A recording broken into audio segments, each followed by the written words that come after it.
So, Michael, have you got anything that you'd like to plug on this video first? Yes, I would. I'm very proud of it. So obviously we review videos on this channel, and one of the conceits of the podcast is that we will look at films that came out a while ago, or, at least a year or so ago, so that we can watch it with more of a reflective mindset. And I thought, let's take that to the next level. Let's review films that we've already reviewed on this channel, again, to see whether or not my opinions have changed. So I just decided, I do some short, around 10-minute kind of videos where I look and see if, maybe I can see something, or having looked at it and taken your opinion into consideration, maybe my opinion's changed, or maybe I've decided you're completely wrong and rebelled against your opinion. And I thought, let's just upload those. And hopefully people who maybe don't ever feel like listening to the entire thing, maybe they just listen to the cold opens when we're really funny and then they just go away. Well, maybe this will keep some other people's attention. So everyone should go check it out. It's on our channel. If you're listening to this now, go check it out. Stop watching this crap. Go watch my content. Yeah, no, well, hold on there, but I do think it is a great development in this channel's content creation, and I'm thoroughly excited about it. Good.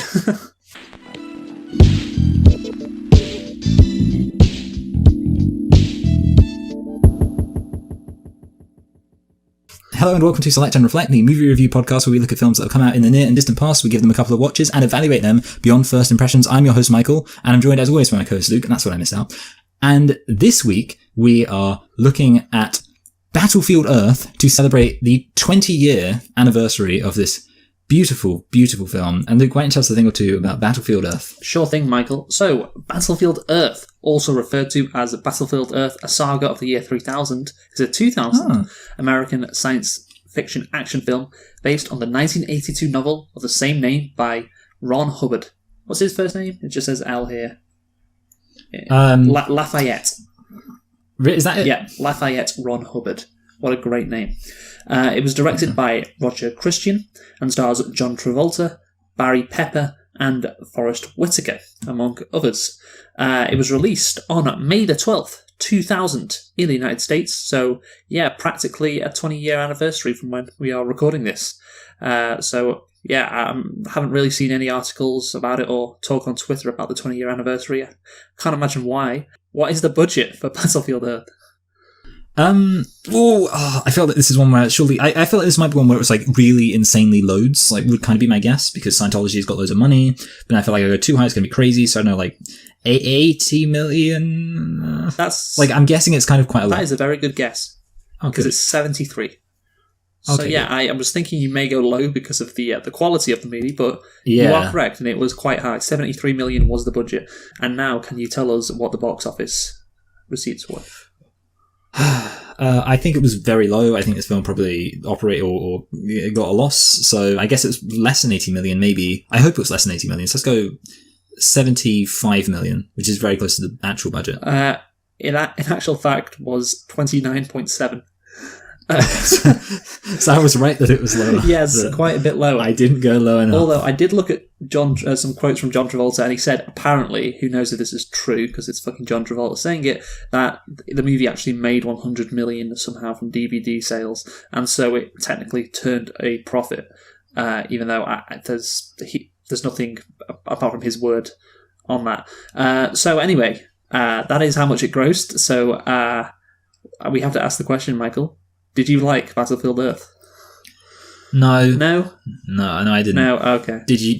You know what? No, I didn't. And you may be surprised by that, because I know you have said that I enjoy bad movies. Oh, yeah, okay. Yeah, but so maybe it's a case of, wow, it's so bad it's good, but this actually wasn't that. I don't think so. The real question is, do you have any nitpicks though, Luke? Yes, I do have nitpicks. I have 5 nitpicks for Battlefield Earth.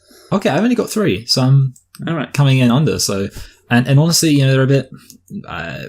So people can still read English books in the future now.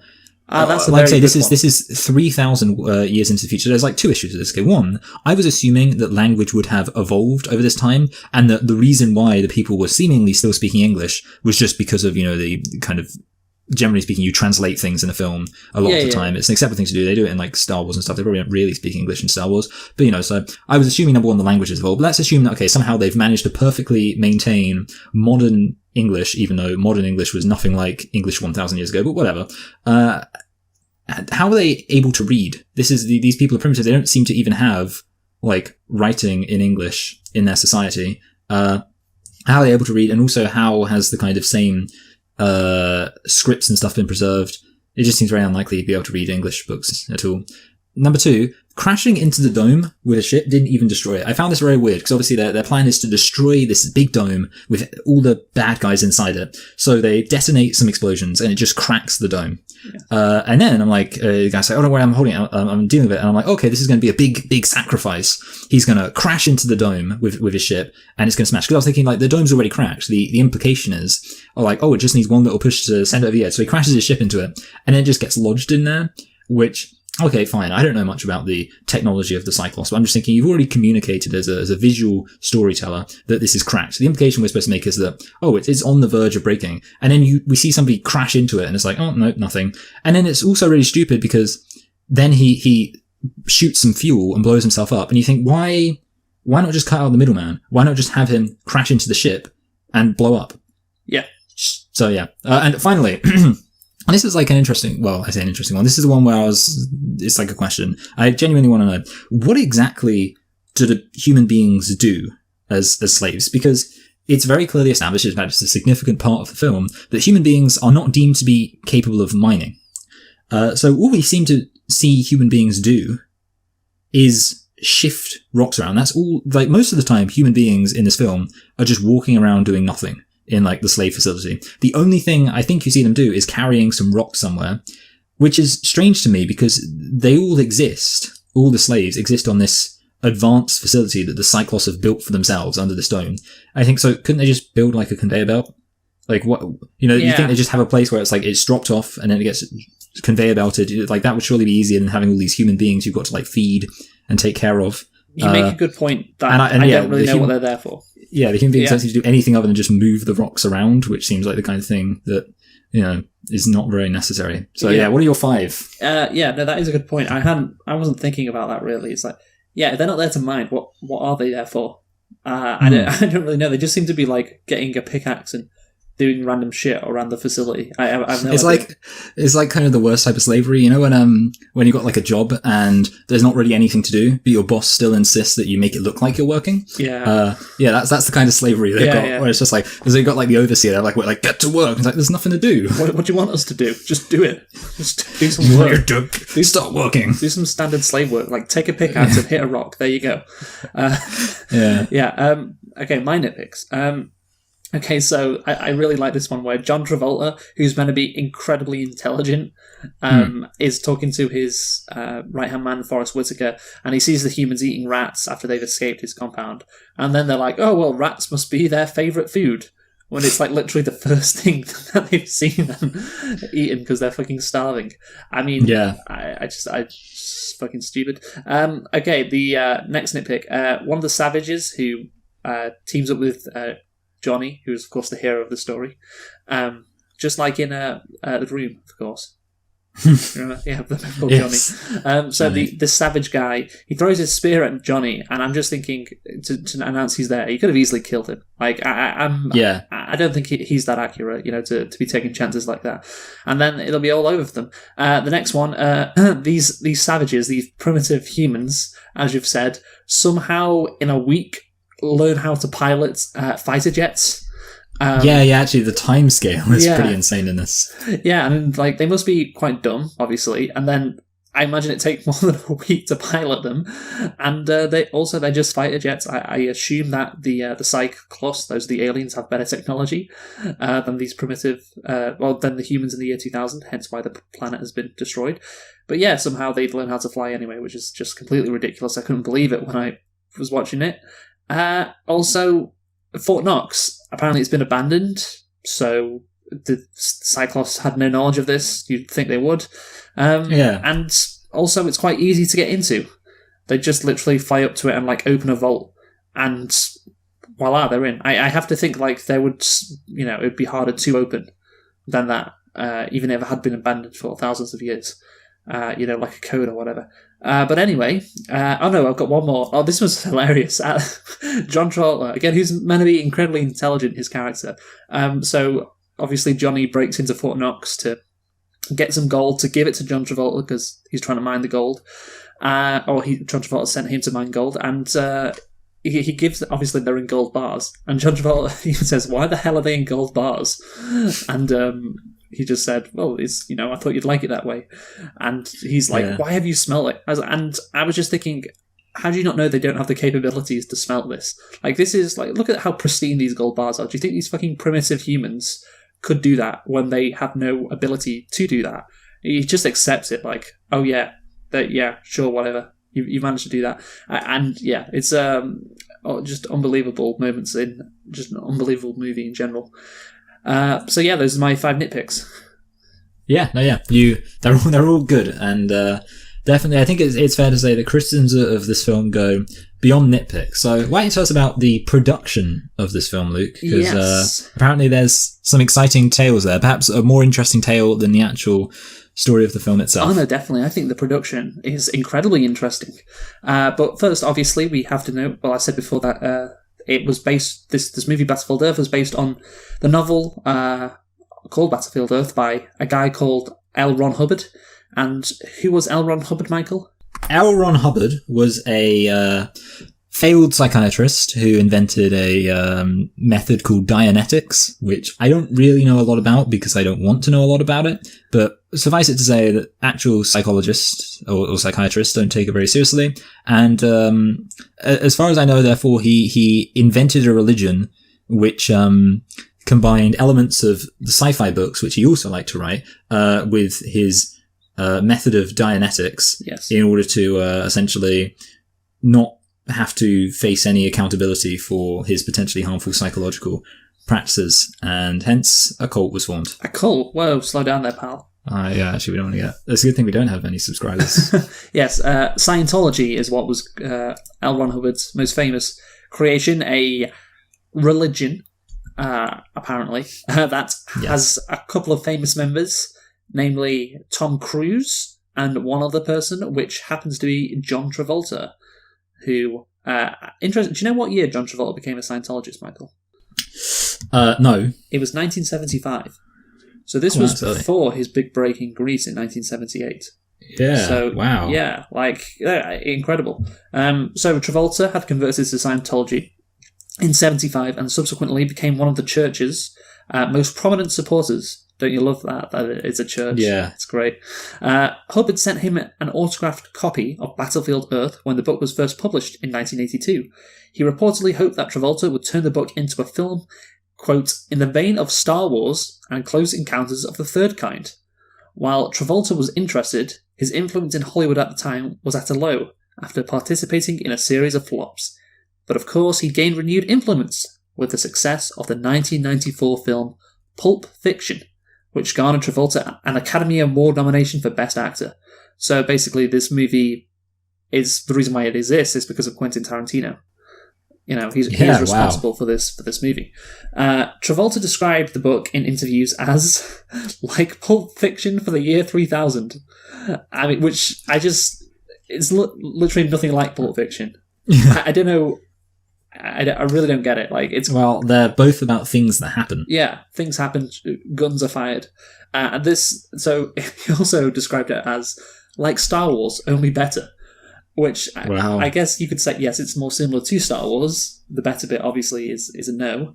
But yeah, I just don't get why he would ever describe it as like Pulp Fiction. Yeah, it's actually really interesting you mention that, because what I was thinking during my entire time watching this film, I was thinking, this film, it's like a bad episode of Star Trek, which I haven't really seen Star Trek. I'm not a Trekkie, as they're called. My dad watches Star Trek, and I've seen a few episodes, and I get a sense of what the feel of Star Trek is. And I really could imagine that this film is literally like what it would be like to watch a bad episode of Star Trek, like a Star Trek episode where it's like a stupid plot. There's like some obvious plot holes, and but you still have kind of your standard Star Trek, like over the top world building, and all the characters are kind of boring. Yeah. Wow. And yeah, that's basically what this is. Yes. So Travolta lobbied influential figures in Hollywood to fund the project, and was reported to have recruited the aid of fellow Scientologists in promoting it. According to Bill Mechanic, the former head of 20th Century Fox, John wanted me to make Battlefield Earth. He had Scientologists all over me.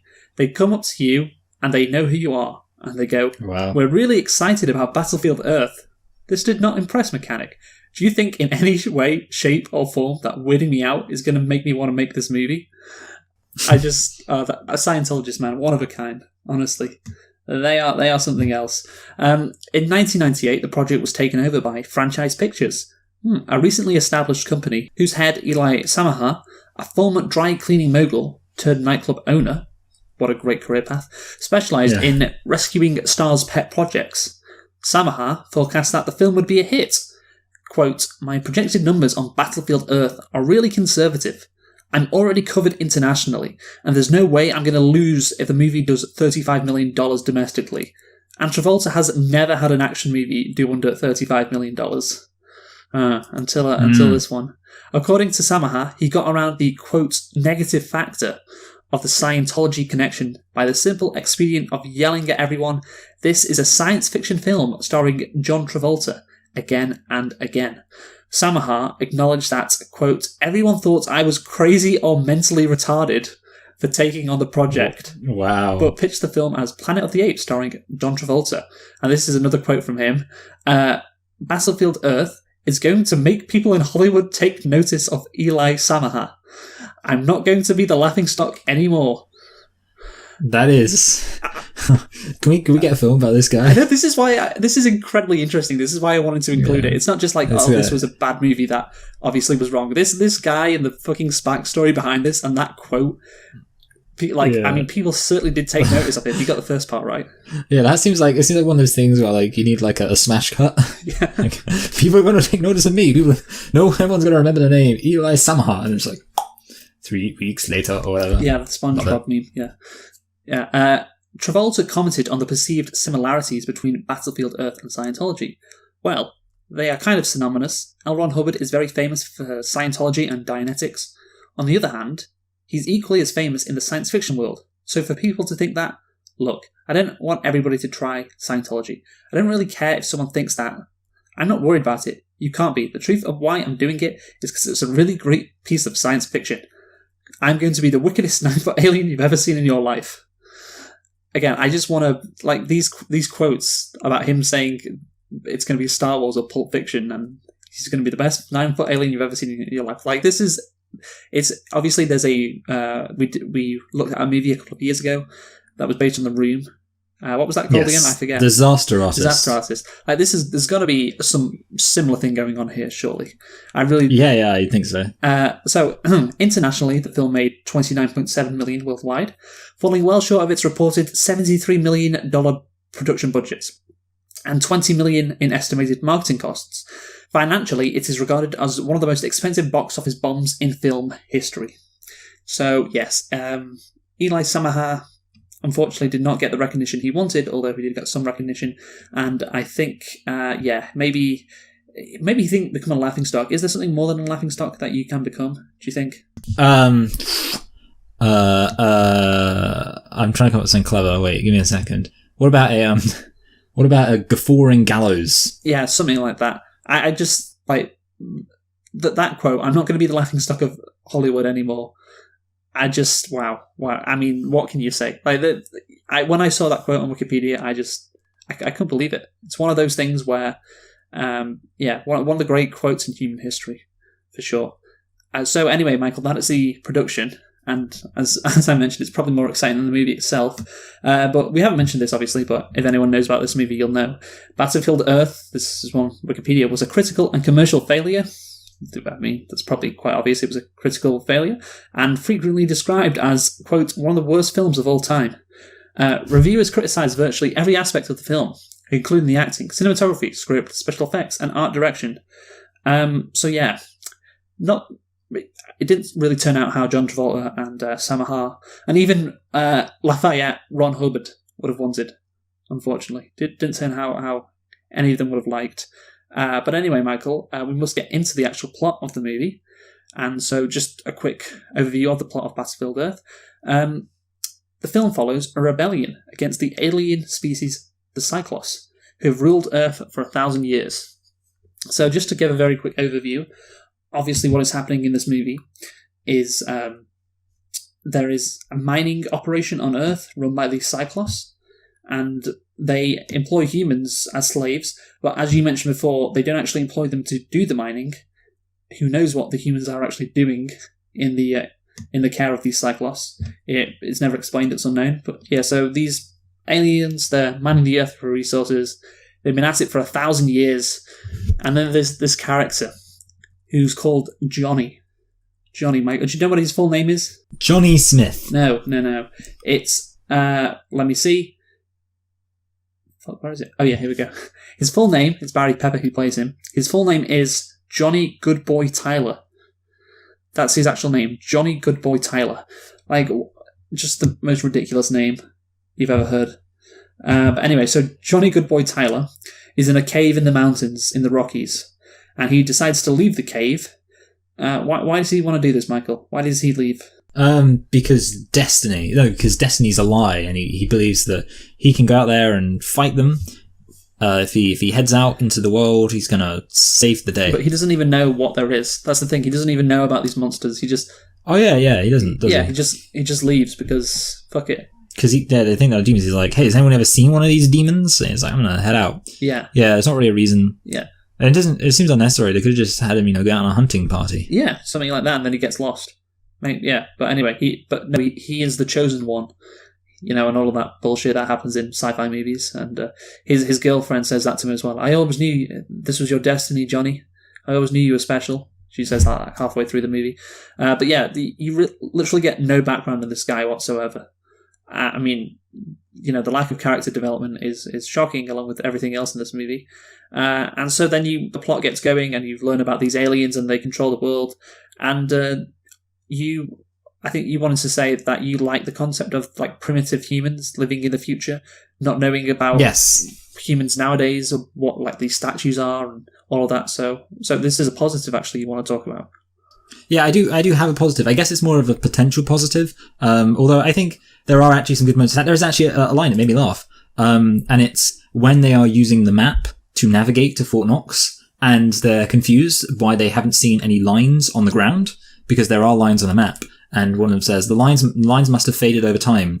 I genuinely found that funny. Like not even as an insult. It's a genuine, just unabashed positive of the film that I thought like, oh, it's funny. I mean, obviously it's stupid, but it's funny because they've never seen a map before, so they're assuming that the lines that delineate the state boundaries would actually be visible on the terrain of the Earth as they're flying over it. And you know what? It's actually a very clever commentary on the artificiality of borders, which divided us and left us in a position to be conquered in the first place. So I think that's the most powerful thing about it. Very true. But, apart from that, it's just like the idea of, seeing, like, you could make a good film, I guess, about people in the future after like a nuclear holocaust or an alien invasion, if you must, where people have been reduced to like a primitive position, but there's still the skyscrapers and stuff. And they go into like a place where there's like a mannequin and it's like, oh, these are mortals who were punished to be statues by the gods. And then the point where it's just like freaked out by glass. And you think, yeah, you'd be really freaked out by glass if you'd never seen it before. You'd be like, what the hell's this? So yeah, I kind of like the idea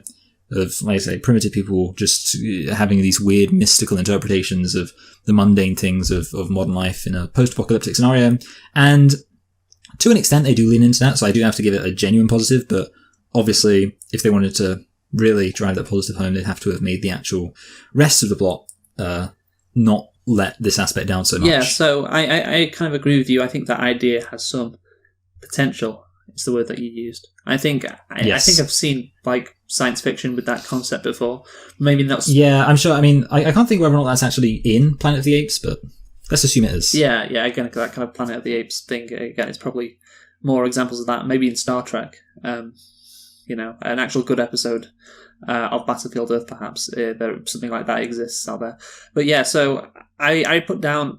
The movie isn't the worst thing ever. So the first 20 minutes, you see him teaming up with a couple of other like primitive humans. They are exploring this mall and they're saying, "Oh, look at that statue. That's a god." And it's he doesn't know what glass is, and all of that kind of shit. Then he gets captured. Johnny does by the Cyclops, and he gets brought into their base, and he's going to be a slave now. And I did not think this was going to be the worst.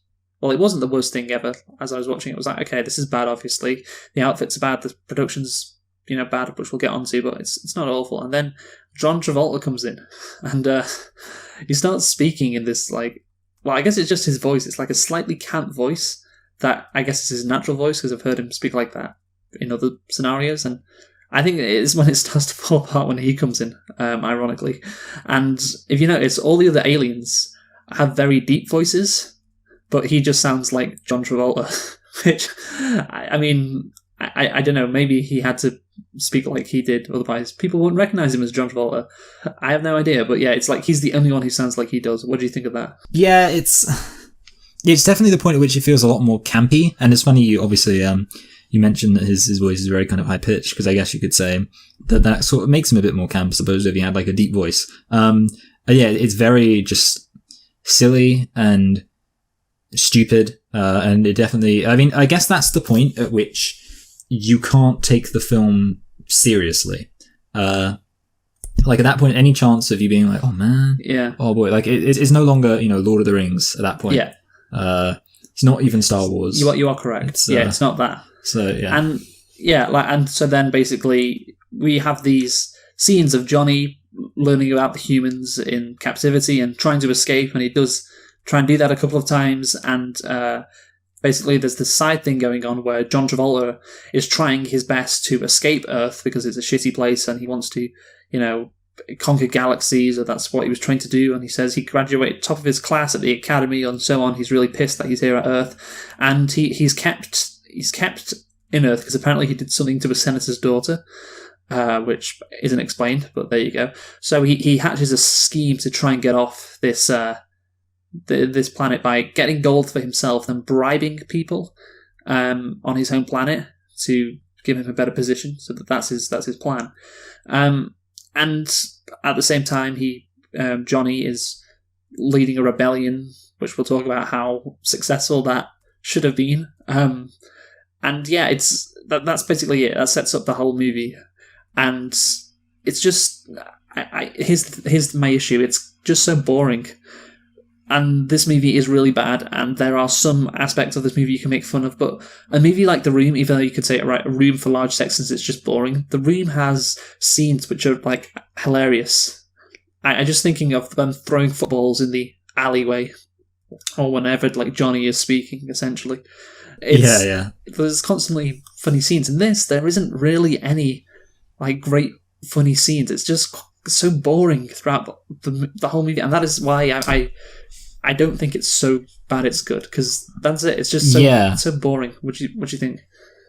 Yeah, see, because I remember I have seen like back when Nostalgia Critic was a thing. I think he reviewed this and I watched it. And as I was watching this, I was thinking to myself, honestly, I can't remember what that review would have been like, because I don't think you can make a very entertaining review of this film, especially if you're kind of just doing it, Nostalgia Critic style, just going sequentially through each thing and riffing on it, because it's not that interesting. And yes, it definitely isn't so bad it's good. I mean, to be honest, I think the really telling thing is that the one positive I had to say, or the one kind of uncompromised positive I had to say about the joke about the maps, was intended to be funny, which is really the biggest disaster of them all. It wasn't even like so bad it was good. They were able to actually do a real funny, but that just kind of shows how everything else, it's like it's not incompetent enough that the things that are trying to be good are funny. It's only, that they are competent enough to be funny sometimes when they're trying to be, but they're not competent enough to be serious or interesting when they're trying to be. So they're not quite, it's unfortunate they weren't quite incompetent enough. Bloody Samaha or whatever. He should have been more incompetent. Everyone would remember. Yeah, I guess so. I mean, maybe they were just so, there was stories about Scientologists having a lot of control over the production.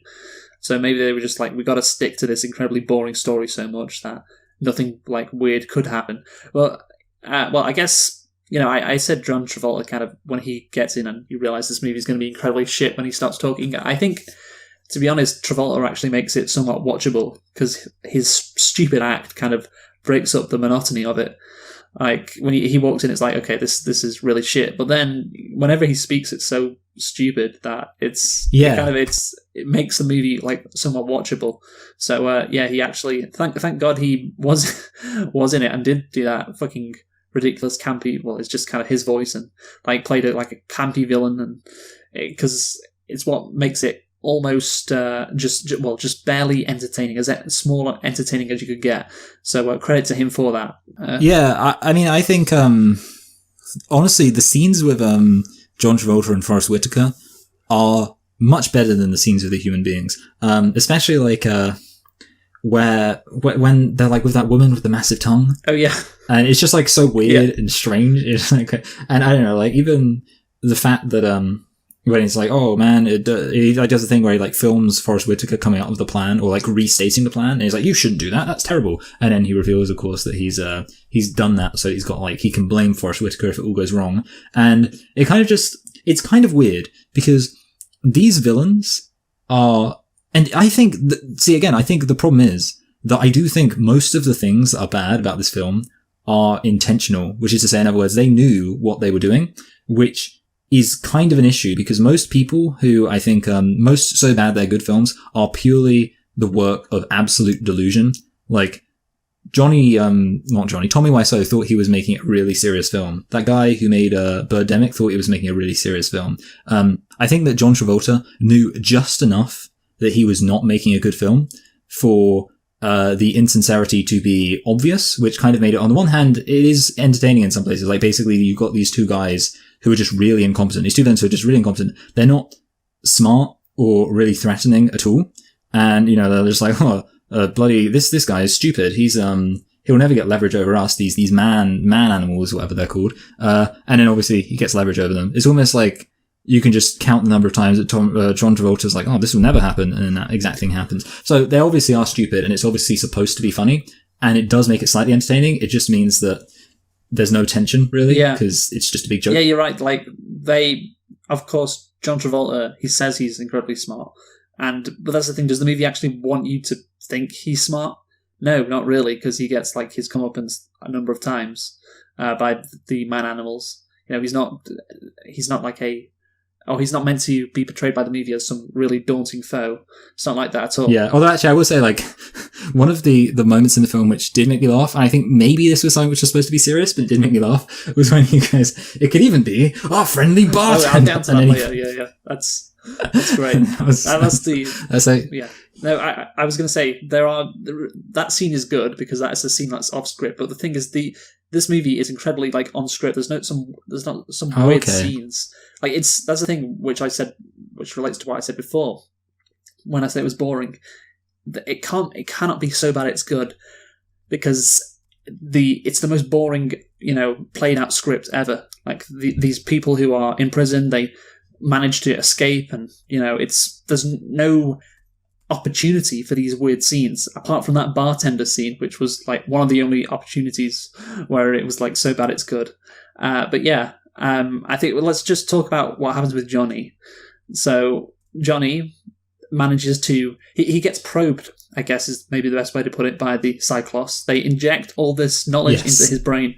And why did they do this, Michael? Why did the Cyclops make him so intelligent? It's the best strategy ever. Yeah, like I think like basically they want him to be able to, okay, number one, they want him to be able to mine, okay, and two, they want him to be able to know how to fly, which is weird for several reasons. Firstly, because they could just get they only need one guy to fly, so they don't need to teach the slaves how to fly. They could just get one Cyclops to, they could come pick it up. The John Travolta, in fact, he does come to pick it up, so they don't really need to fly or anything. But yeah, they want to teach him how to mine or whatever, which is fine. But apparently, in order to teach him how to mine, they need to teach them all the Cyclops language and Cyclops history and loads of other stuff. It's implied that he's learning really, really valuable information. And it's kind of strange because, him learning is not even unpleasant for him in any way. It's just, it's this classic scene in, an alien movie where a guy's strapped to a chair and he's being beamed with this evil alien, beam. And you're like, oh no, this is bad. The guy comes in, to rescue him. They leave him unattended. This guy walks in to rescue him. Oh, what about they leaving him unattended so the guy can just walk in to rescue him? The guy rescues him and he's like, no, I want to keep looking at it.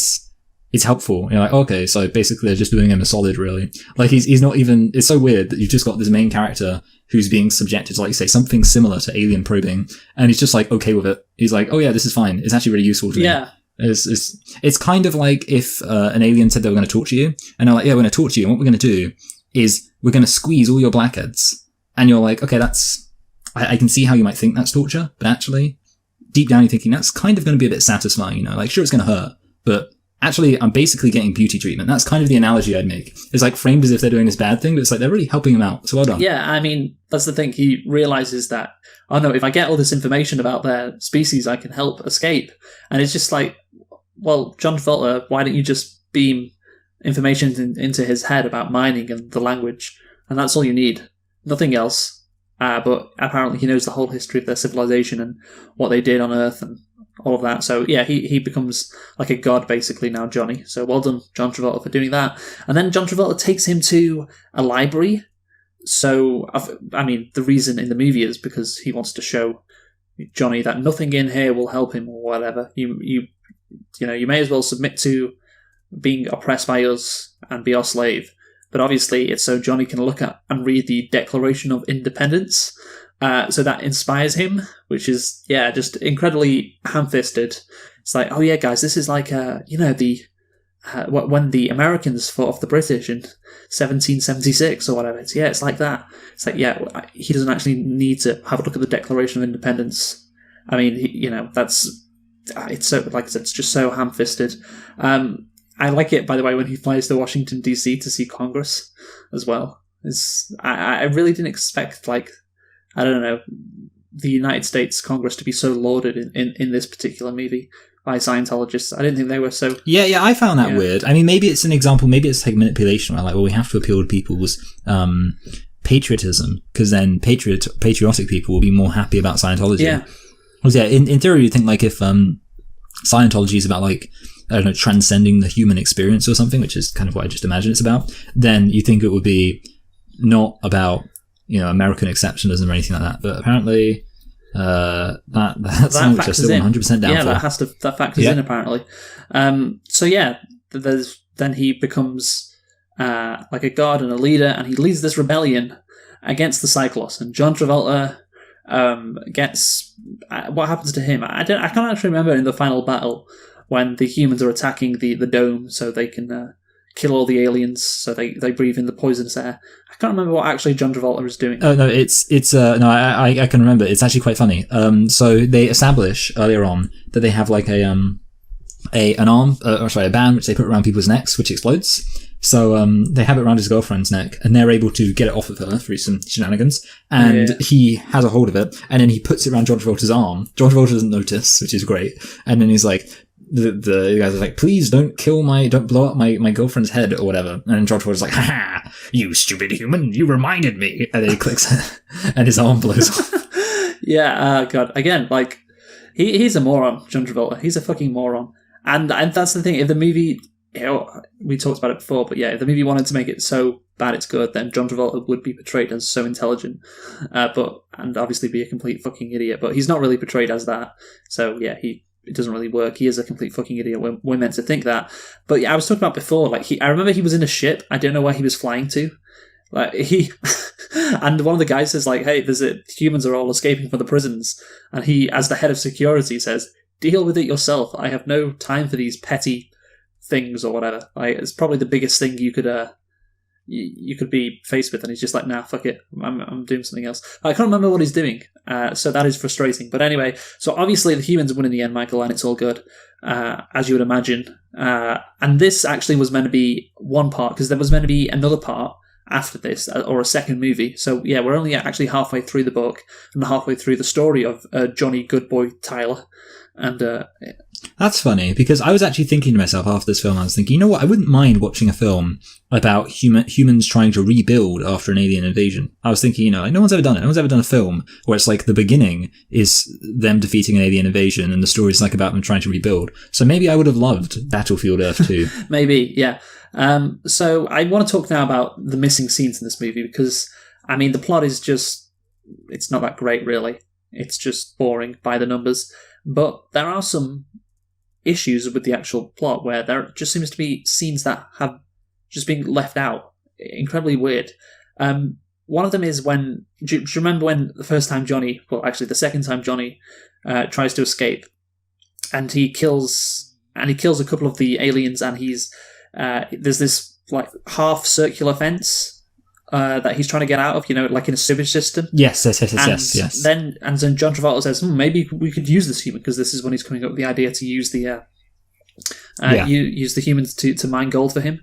And then you just get the next scene where Johnny is running with some other humans who have escaped from the compound and are just in... What are they doing? They're in fucking Denver, and we have no idea how he got out of that situation, and how he's with a couple of other humans who went with him, and how they're in the middle of Denver, and how fucking John Travolta set up this thing with the buttons on the camera. I don't understand how that you have missed those scenes. They seem pretty crucial. I was really confused when it was happening. Do you remember what I'm talking about? Yeah, I do. And I mean, you're right. I think, to me, I guess it was like comprehensible. Yeah, I would assume so. But yeah, to me, it was like comprehensible, but not easily. Like I was like, okay, yes, they want to use them. Well, that's why you have scenes in your movie to establish what happens. Yes. So basically, they should have. I get it. I can put two and two together, but I was just confused at why there wasn't a scene showing Johnny escaping with with two other humans. I really didn't get that. Also, another scene which was skipped was when so the guy running the mine on Earth, so that he was running this whole thing. He's apparently corrupt. He's been hoarding gold on the side. The guy that looks like, he's got a massive like double chin. You remember him? He's quite old. John Travolta doesn't like him. And John Travolta casually he's sitting in a room, and this guy walks into the room, and John Travolta's like, you've been using 2 books. This planet's actually making a profit. You've been lying. And there is absolutely no scene as to how this became to be known by John Travolta. Just, he has that information now. Great. Another scene which was completely skipped. And it would be nice to show like a literal 30-second scene of him finding this out. But no, just, this guy is now corrupt. Great. I just put down scenes missing of Johnny telling them all what to do. So, there's some scenes missing there as well. Okay, so Johnny... This is from Wikipedia. Johnny locates a plentiful supply at the long-abandoned Fort Knox. He also discovers an abandoned underground military base with working Harrier jump jets, weapons, and fuel. How does he do this, Michael?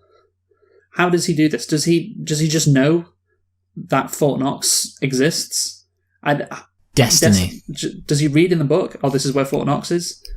Yeah, see, that's the strange thing about it, because obviously it's implied that he just shows up, reads the Constitution, and that's it, which makes no sense. It would make so much more sense, since you've already got that thing of him taking them to, the library, for him to actually spend just a while long there, that he can actually read about Fort Knox and other stuff. The whole plan is crazy. Like, the whole just concept of them staging a revolt, none of it makes sense. They have this completely insane stipulation that they've only got like 14 days to do it, which is just so unnecessary. Like, you didn't have to write that. You could have written it so they had considerably more time. I mean, it's been taking them like 1,000 years to mine this planet, right?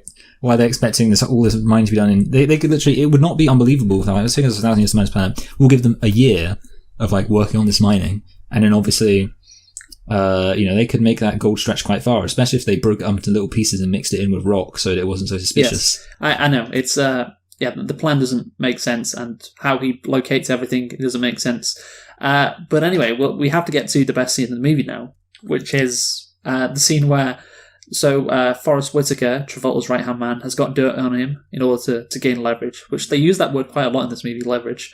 And so he's got a video of John Travolta saying how he plans to, use the gold which he gets privately to buy his way off Earth or something, reveal his plan. And then there's this great scene where John Travolta's trying to guess who it is who he's given the other tape to, and he's like, is it a concubine? Is it a mechanic? Or maybe it's a friendly bartender? And then he lifts the bartender's head, out of a box, which apparently has just been there, but who knows how long. And he's like, you've done it again, boss. You once again bested me. And this, I put this in the missing scene section because there's no scene of Forrest Whitaker actually getting the dirt on John Travolta, and there's no scene of Travolta knowing this. There's no scene of Travolta then finding out who's given the other tape to, and there's no scene of him killing the bartender. Like, all of these scenes are missing, and it's just a random fucking scene in the middle of this movie, which, again, is the one thing which is, again, slightly off the boring, because the plot is so unoriginal, it's so predictable. This is one of the only scenes where, like, it escapes that, like, narrow trajectory that this movie had to go down, and you have a really classic moment, don't you? Yes, you absolutely do, Luke. And I mean, to be honest, like, regarding the missing scenes, I would say, like, it's kind of fun that we didn't get the whole thing. I think, it would have made sense if we got, like, a little bit more, but I definitely think just the reveal and just finding out the bartender's dead, I wouldn't give that up for anything in the world. Definitely not. I think it's just so beautiful. Really beautiful. Friendly bartender. Oh, fucking, it's great. And the way he says friendly as well. Not just bartender, it's a friendly bartender. Wonderful stuff. So yeah, that's best bit in the movie. The best, it's the only real so bad it's good bit in the movie. And then we get to the last missing scene and I was really surprised that this scene was cut out because, at the end of the battle, the Cyclops home planet has been blown up by a nuclear bomb, which they've somehow got working, and all the Cyclops have been killed on Earth, apart from John Travolta, I think, and his right-hand guy. So John Travolta then is battling with Johnny, and then it just cuts to dawn, and there is no John Travolta. And Johnny is being celebrated by all the humans, and they're like, yeah, you did it, Johnny. You're amazing. Yeah, we're free now. Thanks for doing that. And so I'm just thinking, well, where the fuck's John Travolta? He was battling with Johnny in the last scene, and now he's just gone. And apparently now he's in Fort Knox somehow. What the fuck happened? Yeah, sure, you'd have a scene of him like losing, where he's surrounded by everyone. There's just nothing. He's just like, he's battling, and then now he's in Fort Knox. It was just completely crazy how they cut like one of the most crucial parts in like a by the numbers movie just out of the film. Yeah, the only thing I can say, and this obviously doesn't excuse it not being shown, but I'm guessing that he like went into shock when he lost his arm, which obviously, like I say, is not. It's not an excuse. It's not. No, I swear they have a scene the of him that's missing. Like still talking without his arm. Maybe I'm wrong. Actually, I was just kind of assuming. But definitely they should have had a victorious scene of him surrendering.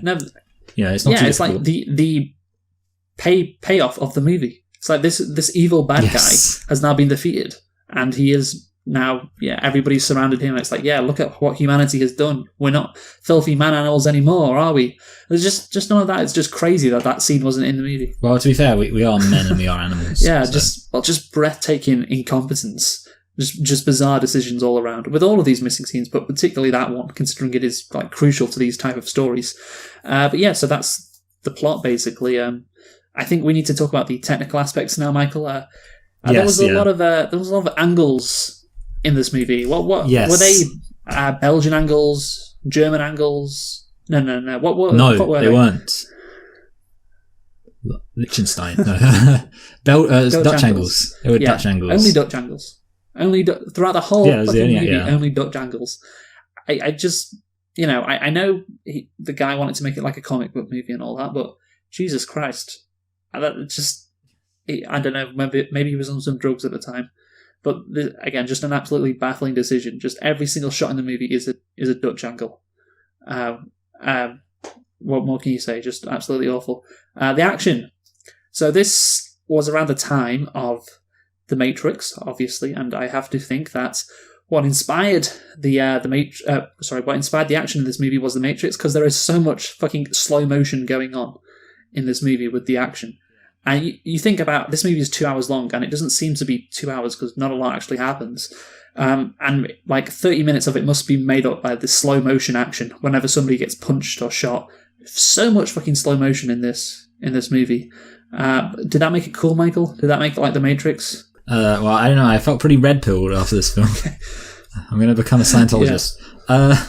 No, it didn't make it cool. It didn't make it cool. Oh, nice rhyme, Michael. And so now we get on to the last bits, which are, I guess, the production, the outfits, the set.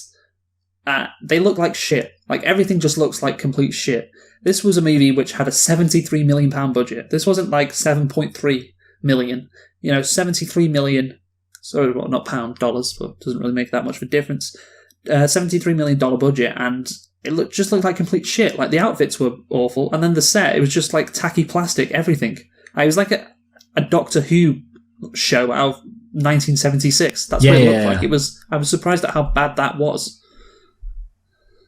Yeah, if there's one thing you think you could trust these crazy people for, it would be at least sink some money into it effectively. Yeah, just like, I mean, why does everything have to look so bad? Like the steam coming out of everywhere, and everything you can tell is fucking plastic and looks complete shit. And then the special effects as well are awful too. Just, yeah, I mean, we'll get onto the budget, but it is crazy how so much was supposedly spent on this movie to get that. I mean, the script, of course, was awful, but, like, the basics don't make the set look like absolute shit. Like, everything is just plastic. Maybe that would be a good start. But anyway, you got anything else to say on the technical stuff in the movie? No, not really. I mean, it's fine. I did think it's not fine. Planet Cyclo looked cool in like an old Atari game kind of way. Yeah. You just imagine like flying through it, just shooting weird little 8-bit aliens. Mm-hmm. Oh, that would be a good... that's what they should have called Pixels. They should have called Pixels 8-bit aliens. I can't believe I just came up with this right now. When are we going to review Pixels? I don't know. Do you want to review Pixels? I don't know if I think I wouldn't mind, actually. Okay. I think it'd be fun. We haven't ever reviewed an Adam Sandler film. No, we haven't, and I want to keep it that way. What an oversight. Yeah. So, I guess the outfits were fine. No, they weren't bad. Were they not fine? No, they were so, like, the fucking... Well, I don't know about the outfits of the cycles, because you can't compare them to anything. But the outfits of the humans... Oh, yeah, the outfits of the humans they look so fake. Yeah, they did look a bit like, I don't know, like a caveman Halloween outfit. Exactly, that's what it was. It was a caveman Halloween outfit. Again, just... How did they not get, like, better stuff for this movie? Incredible, really. But anyway, Michael, we shall move on to... one of the most famous aspects of this movie, as well as it being really, really bad, which was the Scientology aspect. Yes. So I know you're looking forward to this, and I am. As a deep believer in Scientology. I really am. Yeah. So this guy who's called Mark Bunker, he's a broadcaster, politician, whatever. Look him up on Wikipedia if you want to. So this guy characterized the film as a recruitment tactic for the Church of Scientology, stating, "It's designed to introduce L. Ron Hubbard to a whole new generation of kids. It's there to plant a favourable seed in children's minds," Bunker stated. When Michael Caine goes around to promote the Cider House rules, he doesn't tour bookstores and sign a copy of John Irving's novel. Though the movie tie-in with the book, through the movie tie-in with the book, kids will send in the card to get their free poster and eventually be introduced to Dianetics. So again, I'm going to have some issues with this, particularly when he's quoted as saying it's there to plant a favourable seed in children's minds.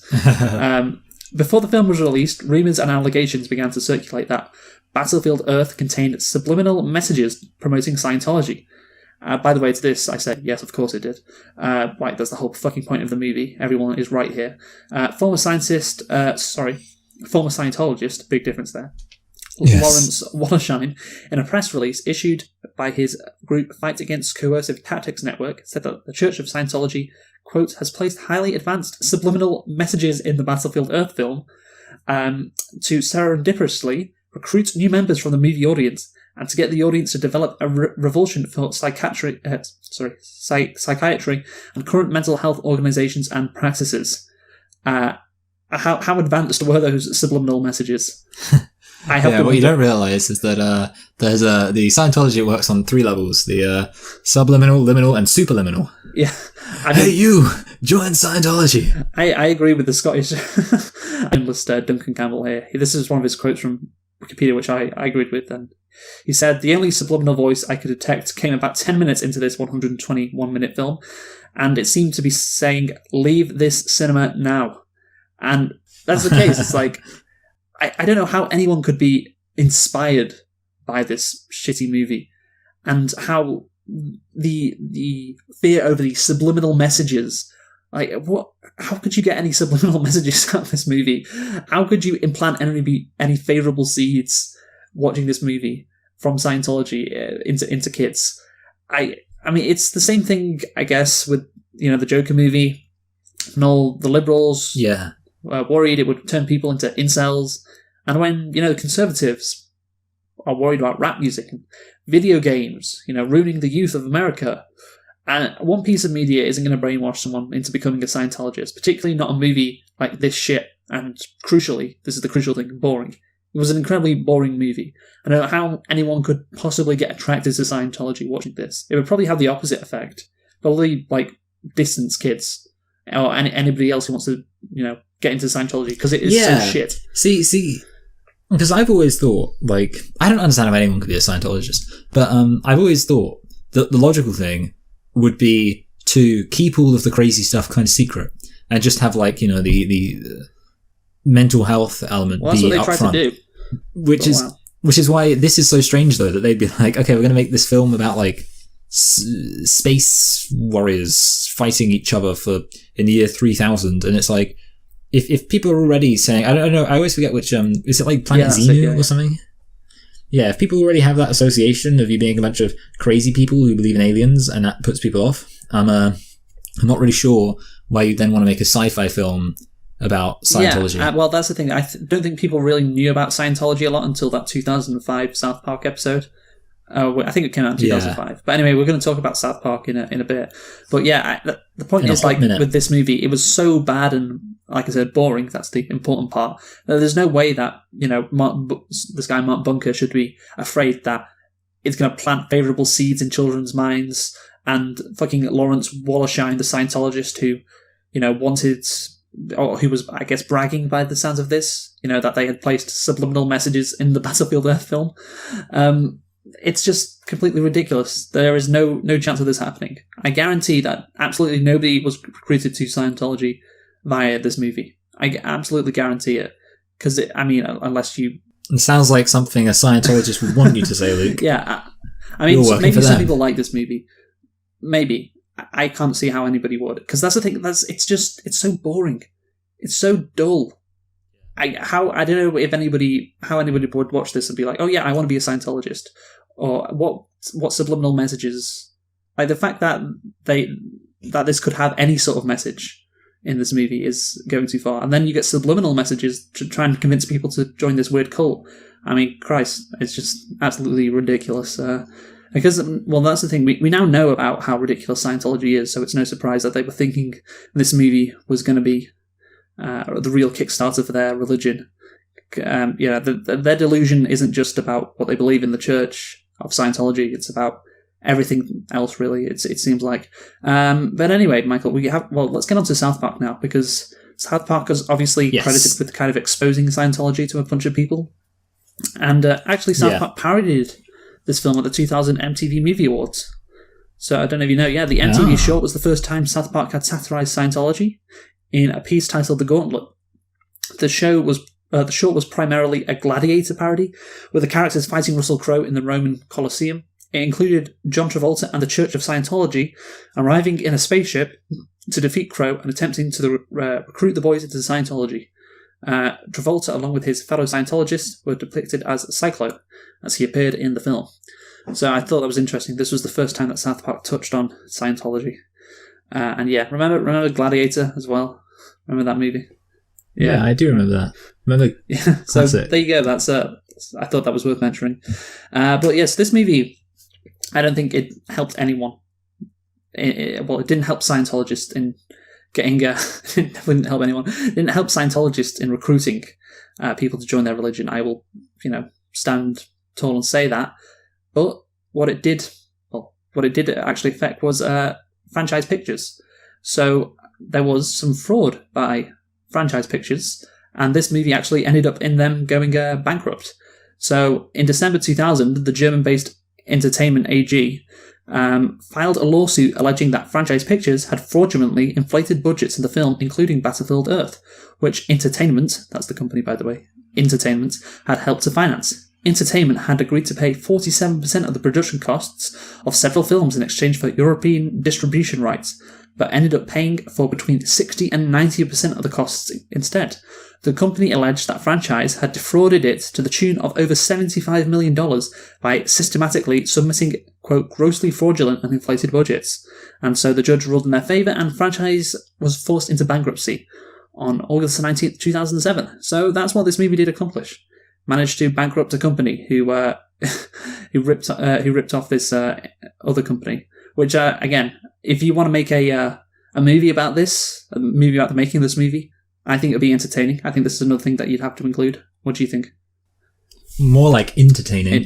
It would be. I mean, let's think like a movie that could be so bad that it actually leads to a fraud case and leads to one of the companies responsible for making it going bankrupt after one of the other companies responsible for making it sues them. That's didn't happen in The Room, you know, because it was funded by Tommy Wiseau. Yeah, just incredible all round, really. The making of this movie, and yeah, so I guess we now have to have the discussion, Michael, about whether this is the worst movie ever, or one of the worst movies ever, because Battlefield Earth is depicted as that. It swept the 2000 Golden Raspberry Awards and received 7 Razzies, including Worst Picture, Worst Actor for John Travolta, Worst Supporting Actor for Pepper, Worst Supporting Actress for Preston. She wasn't in the movie that much. I think that's a bit harsh. Like, sometimes they just pile on here. Worst Director for Christian. I agree with that. Worst Screenplay, Mandel and Shapiro. I agree with that. Worst Screen Couple, Travolta and, quote, anyone sharing the screen with him. Which is great. It was tied for the highest number of Razzies won by a single film at the time, with Showgirls, another classic, achieving 7 wins also in 1995. Battlefield Earth was later awarded an 8th Razzie for Worst Drama of our first 25 years.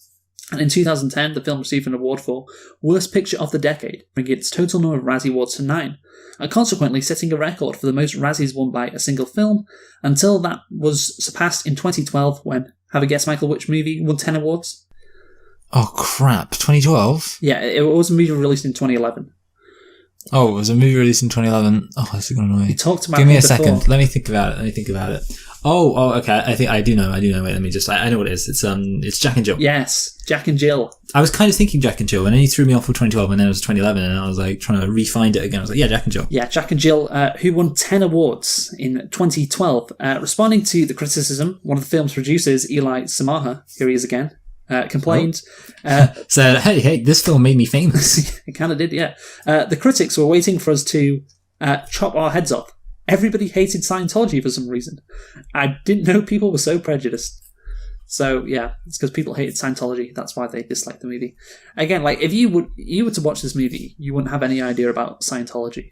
Because unless you already knew about Scientology, of course. Because there's nothing really to reference that. It's just a really shitty, boring sci-fi movie. But yeah, so what do you think, Michael? Is this one of the worst movies you've ever seen? No, it isn't. I would say, like, first of all, I mean, again, when I say it's like a bad Star Trek film, or a bad Star Trek TV show, yeah, that's kind of what I mean. It feels like kind of, if someone showed me this film, I just go, oh man, this is kind of a, boring sci-fi film. There's loads of like boring sci-fi films, I feel. I think just lame sci-fi films that like don't really are like unwieldy and overly complex and don't really kind of put enough focus in the right places, and all the characters speak with this weird stilted dialogue. I feel like there's a kind of a dime a dozen. For me, I wouldn't even say this film is a 1 out of 10. I'd say this film is more of a 2 out of 10, which is not a good rating, and I'd probably say it's a low 2, but the point being, if it's not even a 1 out of 10, it can't be the worst film ever made. Yeah, I think, well, I guess we're getting on to our conclusion now. We might as well meld this part together. Yeah. But I think, yeah, it is like a shitty Star Trek movie. And I think what makes people say, wow, this is one of the worst films ever, is because it had a budget of $73 million and was fronted by John Travolta, one of the biggest actors, of all time. Even, it was just 6 years after Pulp Fiction. He was still massive back then. He's had one of the most roller coaster careers ever, hasn't he, John Travolta? Yeah. It's like, oh, Grease. Oh, all these shitty movies. Oh, Pulp Fiction. Oh, fucking Battlefield Earth and fucking Punisher. Face Off. Now, Face Off was kind of a nice movie. Yeah, okay, yeah, Face Off, yeah. It's me. Yeah, we haven't done a Nicolas Cage film either. Oh, we will be doing. Look at all these blind spots. We will be doing one though. I was thinking. We will be, yeah, won't we? Yeah. I mean, Face Off, yeah, it's stupid, but it wasn't like Yeah. it wasn't considered really bad when it was released at the time. I mean, it's kind of a classic. It's different to Battlefield Earth. Even though it perhaps shouldn't have been that different, but it was anyway at the time. So yeah, I think overall, you're right. It's not one of the worst movies ever, but I guess it's just because of who was a part of it. It's considered one of the worst movies ever. Yeah, it's like a relative thing. Yeah, exactly. Yeah, it is relative. You're right. So I guess, do you want to include and tell everybody why you think it's do it officially? Why you think it's a low 2? Yeah. So, I mean, ultimately, like I say, it's a boring film. It's definitely not so bad it's good film. And there are, so bad it's good films I do tend to be a bit nice to. Ultimately, yeah, it does feel just a bit like nothing. I will say it's to me, it's the kind of nothing where it's not oppressively boring. There are other films I can think of, and a good example would be I think the first 50 Shades of Grey movie I found to just be oppressively boring. Like, I was just like, man, this is like, it's like not just boring that you can kind of sit there and just let it roll over you. It's like boring where it really gets in your face. In the case of this film, I feel like if it was on, I could tolerate it. I could be like, man, okay, this is not interesting, but it doesn't hurt me. Which for me, I think a film has to really just be almost impossible to watch to be a 1 out of 10. For me, this film isn't something I would never ever choose to watch. Something I would perhaps even walk out of the room if it was on. But, if there was like some chips and salsa, I'd stay in the room and tolerate this film for the chips and salsa is what I'm saying. So for me, that's a low 2. It's not good. I mean, and there are funny moments, so I'll give that its credit too. And I'm going to put it above Zombie 2. Remember Zombie 2? And below Death Note. So there you go. Yeah, I think that's good. A good place to put it. Yeah, I think. Where did I put Death Note? I can't remember. But yeah, I think what I guess saves this movie from being so bad it's good is that Scientology, and because of course they were involved in the production apparently of this movie. This Church of Scientology put, I guess, a straitjacket around the story, so nothing funny could happen really, apart from the one scene with the friendly bartender. That's it. So because they were so focused on telling this story that there was no creative, because like you say, most of the bad movies are made from delusion. This one creator who thinks he's going to tell this fantastic story, and he goes off in all stupid directions, and it's usually a he, obviously, off in all these crazy directions, and he makes this absolutely hilarious masterpiece. And this wasn't that at all. This was, we got to have an incredibly boring movie, and what made this movie, I guess, so laughable was the fact that it stars John Travolta. All the technical aspects, all the the set. The acting is just terrible, but yeah, it's not so bad it's good. Therefore, you can't really rank it that low. And I don't think it really deserves to be in the same category, I guess, as The Room. That's the thing, though. I'd rather watch The Room than this, though. That's the thing. I'd rather watch The Room than this. But is it as bad as The Room or Birdemic? No, I wouldn't say so. But yeah, so that's basically it. I'm going to give it a 2 as well, 2 out of 10. What are we doing next week, Michael? Well, we're going from American Psychos to American Psycho. We're doing American Psycho. Yeah, that's very clever. You should be proud of yourself for that. I was thinking about it all podcasts. Okay, so we have been selecting and reflecting on Battlefield Earth because of its 20-year anniversary. Again, it's listed as one of the worst movies of all time, but I guess that's why it hasn't had the staying power as The Room or any other movie like that, because it's not really actually that terrible. It's just really shit. And that's why people don't really reference it. There's no videos on YouTube from fucking CinemaSins or anyone else really going through it. Yeah. So you can kind of tell it's not in that same category, unfortunately. But yeah, so join us next week for American Psycho. Who have you been, Michael? I've been Michael. I've been Luke. Thanks for listening, and goodbye. Goodbye.